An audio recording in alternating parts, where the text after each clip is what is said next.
Assalamualaikum warahmatullahi wabarakatuh. Oke, anak-anakku sekalian.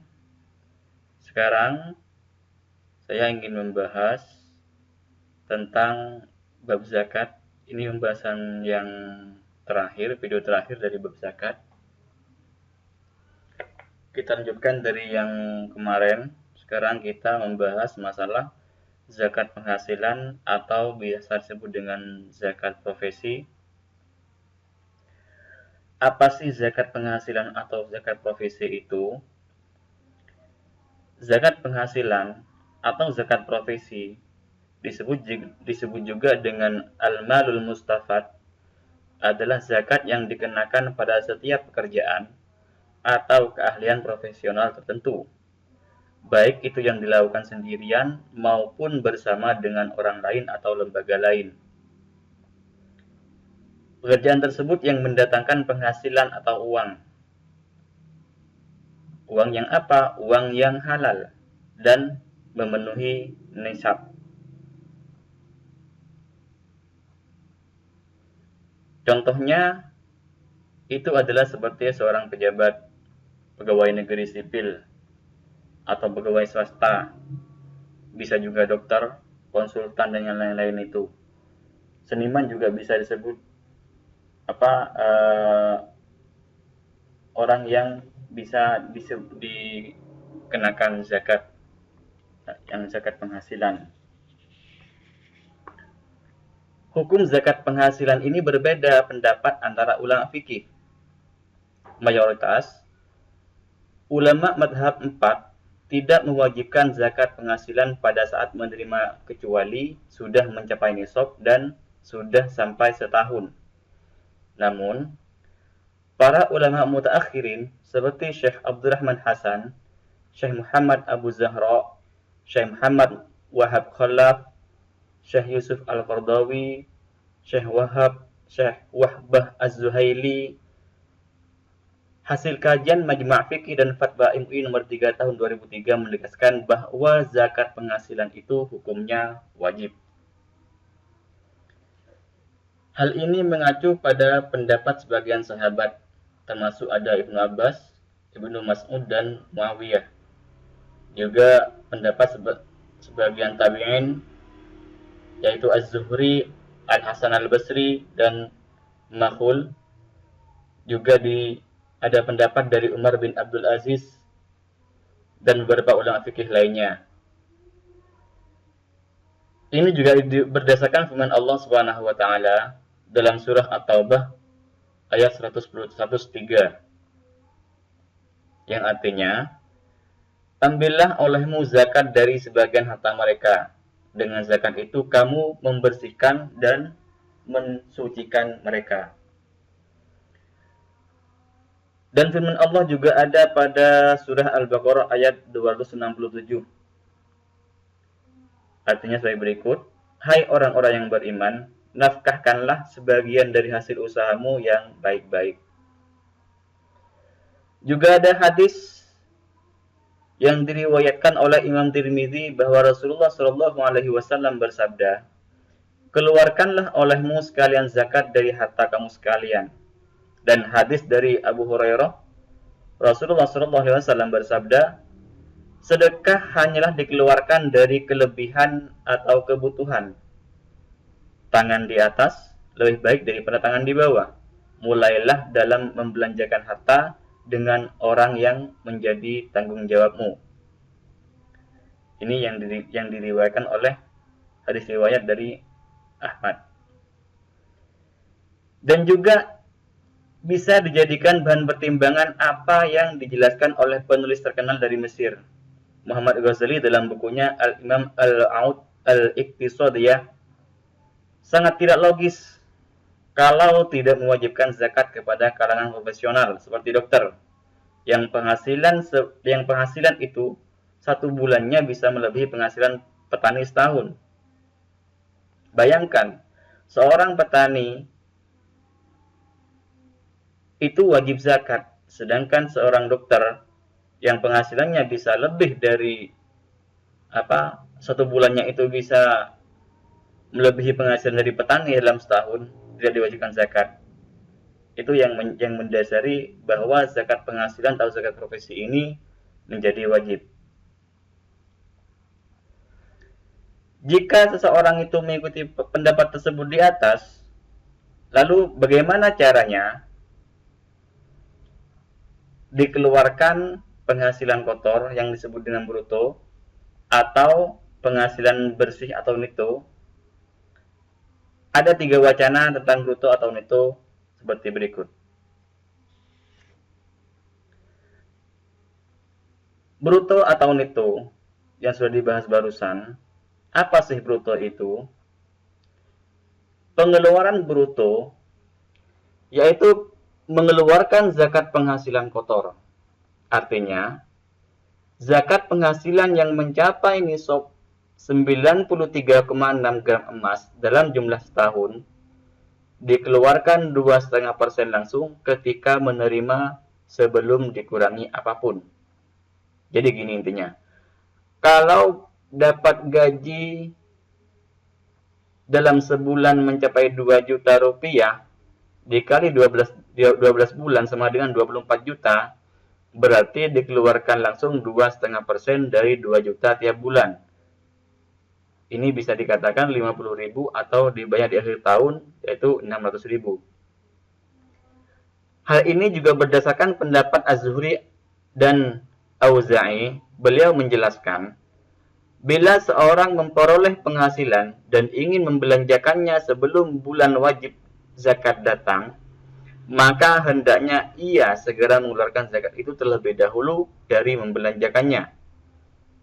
Dan juga mengkiaskan dari beberapa harta zakat yang langsung dikeluarkan tanpa dikurangi apapun, seperti zakat ternak, emas, perak, ma'dhon, dan rikas. Itu. Wacana yang kedua, tadi wacana yang pertama itu pengeluaran bruto. Sekarang wacana yang kedua. Wacana yang kedua ini dipotong operasional kerja, yaitu setelah menerima penghasilan gaji atau honor yang mencapai nisab, maka dipotong dahulu dengan biaya operasional. Contohnya gini, jika seorang itu mendapat gaji 2 juta rupiah sebulan, dikurangi biaya transport dan konsumsi harian di tempat kerja sebanyak 500.000, sisanya 1.500.000. Maka zakatnya yang harus dikeluarkan 2,5% dari 1.500.000, yaitu 37.500. Kenapa demikian?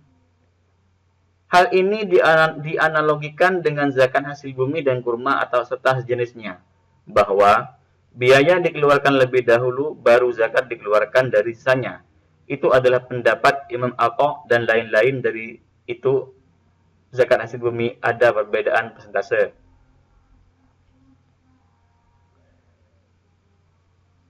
Wacana yang ketiga, tadi diingat, wacana pertama itu menggunakan pengeluaran bruto. Wacana yang kedua itu dipotong operasional kerja, seperti yang dijelaskan barusan. Nah, yang ketiga ini pengeluaran neto atau disebut dengan zakat yang bersih. Bagaimana itu? Mengeluarkan zakat dari harta yang masih mencapai nisab setelah dikurangi untuk kebutuhan pokok sehari-hari, baik pangan, papan, hutang, dan kebutuhan yang lainnya untuk keperluan dirinya, keluarga, dan yang menjadi tanggungannya. Kalau dalam keluarga seperti bapak, itu ya dalam keluarga tersebut yang menjadi tanggungannya. Misalkan dia menanggung orang tua, ya orang tua tersebut yang menjadi tanggungannya juga. Jika penghasilan setelah dikurangi kebutuhan pokok masih mencapai nisab, maka wajib zakat. Akan tetapi, kalau tidak mencapai nisab, ya tidak wajib zakat, karena dia bukan termasuk muzaki. Tahu muzaki? Muzaki itu adalah orang yang wajib zakat. Bahkan dia bisa menjadi seorang mustahik, yaitu orang yang berhak menerima zakat. karena sudah menjadi miskin dengan tidak cukupnya penghasilan terhadap kebutuhan pokok sehari-hari. Itu. Kenapa? Hal ini berdasarkan hadis riwayat dari Imam Al-Bukhari dari Hakim bin Hizam bahwa Rasulullah SAW bersabda yang artinya, dan paling baiknya zakat itu dikeluarkan dari kelebihan kebutuhan. Itu tentang cara pengeluaran zakat penghasilan. Ini yang tadi dijelaskan pengeluaran bruto, dua yang dipotong operasional, yang berikutnya itu yang pengeluaran neto. Oke, sekarang kita ke unggas. Tahu unggas?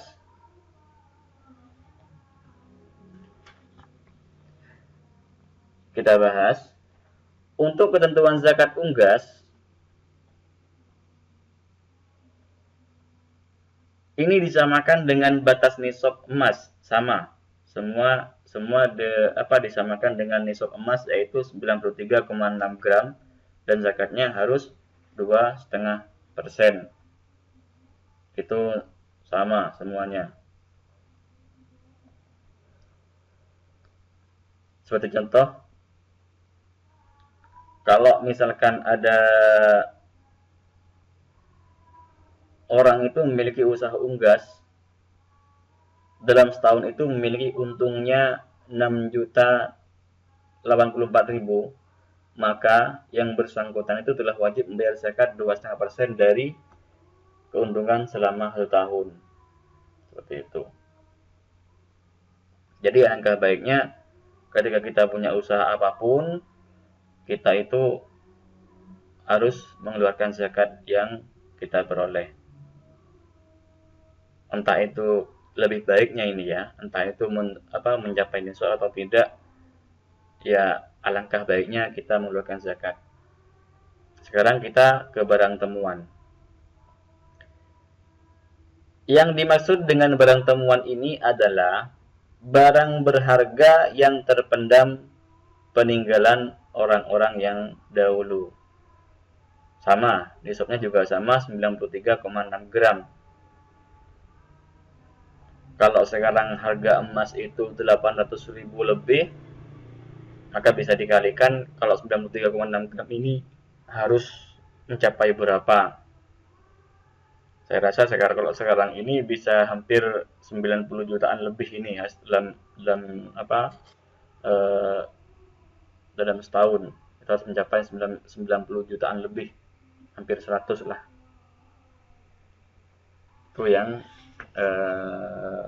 barang temuan, disebut dengan rikas. Sekarang penerima zakat. Yang berhak menerima zakat itu ada 8 golongan. Seperti yang difirmankan oleh Allah dalam surah At-Taubah ayat 60. Bismillahirrahmanirrahim. Innamas shadaqatu lil fuqara'i wal masakin wal 'amilina 'alaiha wal mu'allafati qulubuhum wa fir riqabi wal gharimina wa fi sabilillahi wa ibnis sabil. Fariidatan minallah wallahu 'alimun hakim. Dari ayat tersebut, yang berhak menerima zakat itu diperinci sebagai berikut. Yang pertama itu adalah orang fakir. Siapa sih orang fakir? Orang fakir itu orang yang tidak memiliki harta benda dan tidak memiliki pekerjaan untuk mencarinya. Ingat, dibedakan antara fakir dengan miskin. Fakir itu orang tidak mempunyai harta benda dan tidak mempunyai pekerjaan untuk mencarinya. Yang kedua adalah orang miskin. Orang miskin itu orang yang memiliki harta, tetapi hanya cukup untuk memenuhi kebutuhan hidupnya.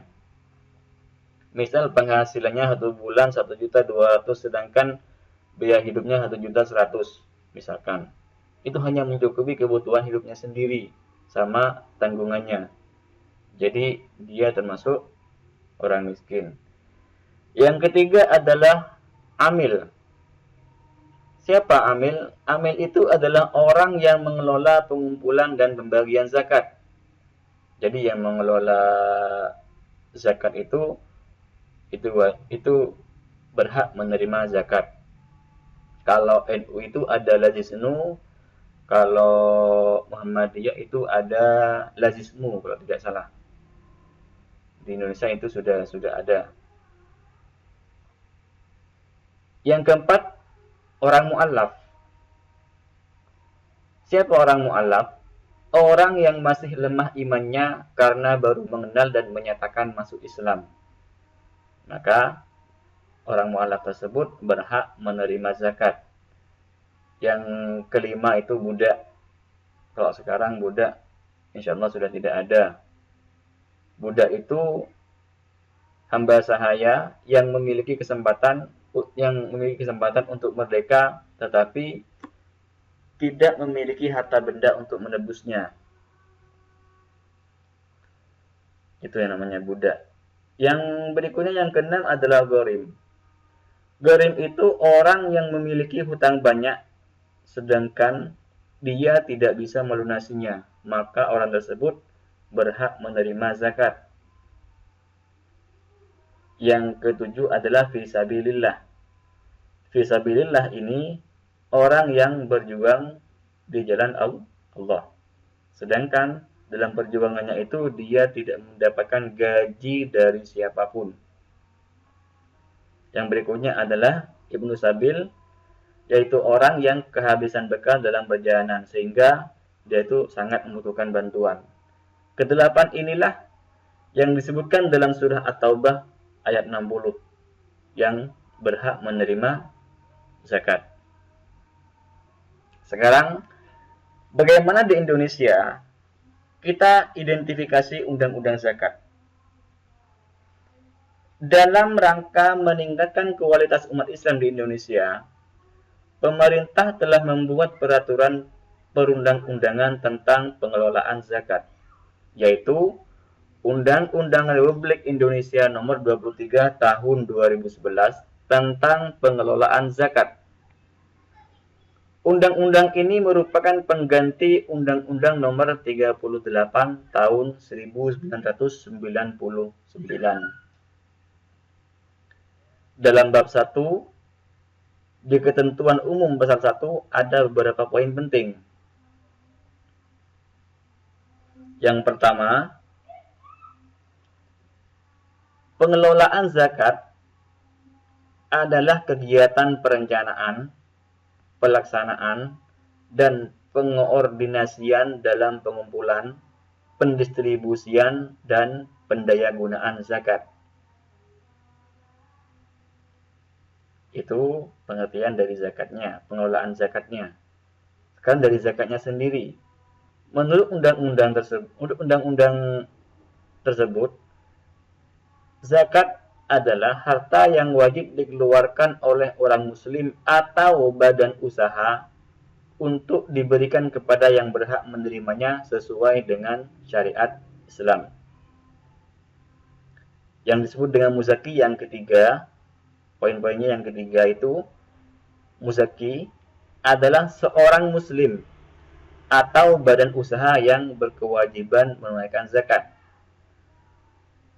Ketentuan yang keempat, mustahik adalah orang yang berhak menerima zakat.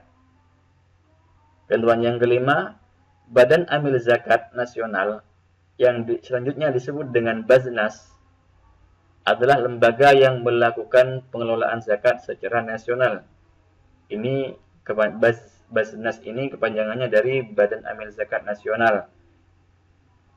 Ini yang dikelola oleh pemerintah sendiri. Sedangkan organisasi-organisasi lain boleh atau tidak? Boleh. Asalkan mengacu pada undang-undang tentang pengelolaan zakat tersebut.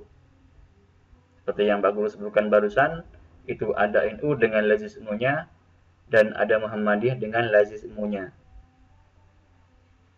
Nu dan mu dibedakan. Poin yang keenam adalah lembaga amil zakat yang selanjutnya disebut dengan laz adalah lembaga yang dibentuk masyarakat yang memiliki tugas membantu pengumpulan, pendistribusian, dan pendayagunaan zakat. Nah, ini sudah disebutkan barusan, lazisnu ada lazismu. Itu lembaga amil zakat yang nu itu dari NU, dari Nahdlatul Ulama, sedangkan yang mu itu dari Muhammadiyah. Sekarang masih bab 1, tapi ini di ketentuan umum pasal 2, yang tadi ketentuan umumnya pasal 1. Di ketentuan umum pasal 2 itu ada beberapa poin penting. Pengelolaan zakat itu harus berasaskan yang pertama syariat Islam, yang kedua harus amanah, yang ketiga kemanfaatannya itu bisa bermanfaat, yang keempat itu keadilan, harus adil, yang kelima kepastian hukum, yang keenam terintegrasi, dan yang terakhir adalah akuntabilitas. Apa sih tujuannya? Tujuan pengelolaan zakat ini diatur dalam Undang-Undang Republik Indonesia Nomor 23 Tahun 2011. Pada pasal 3 disebutkan, yang pertama, tujuannya untuk meningkatkan efektivitas dan efisiensi pelayanan dalam pengelolaan zakat. Yang kedua, meningkatkan manfaat zakat untuk mewujudkan kesejahteraan masyarakat dan penanggulangan kemiskinan. Sedangkan di pasal 4 itu disebutkan, zakat itu meliputi zakat mal dan zakat fitrah. Zakat mal sebagaimana dimaksud pada ayat 1 itu meliputi emas, perak, dan logam mulia lainnya, uang dan surat berharga lainnya, perniagaan, pertanian, perkebunan, dan kehutanan. Ada peternakan dan perikanan, pertambangan juga, perindustrian, pendapatan dan jasa, dan yang terakhir itu ada rikas. Masih dalam bab 2, di pasal 5, ayat 1, untuk melaksanakan pengelolaan zakat, pemerintah membentuk Basnas. Ayat 2, Basnas sebagaimana dimaksud pada ayat 1 tersebut berkedudukan di ibu kota negara. Basnas sebagaimana dimaksud dalam ayat 1 merupakan lembaga pemerintah non-struktural yang bersifat mandiri dan bertanggung jawab kepada Presiden melalui Menteri. Di bab 2 pasal 6, Basnas merupakan lembaga yang berwenang melakukan tugas pengelolaan zakat secara nasional. Sedangkan di pasal 7, yang pertama, ayat-ayat pertama, dalam melaksanakan tugas sebagaimana dimaksud dalam pasal 6, Basnas menyelenggarakan fungsi perencanaan, pengumpulan, pendistribusian, dan lain-lain. Sampai itu ada ayat 7. Itu hampir semuanya yang berhubungan dengan pelaksanaan dari Basnas itu sendiri.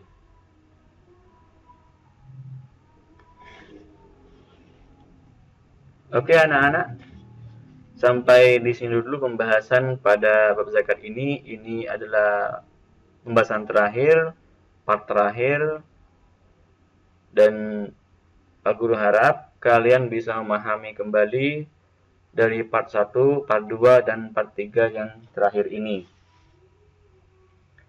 Terima kasih sudah mendengarkan. Pak Guru akhiri. Wallahu a'lam bishawab. Assalamualaikum warahmatullahi wabarakatuh.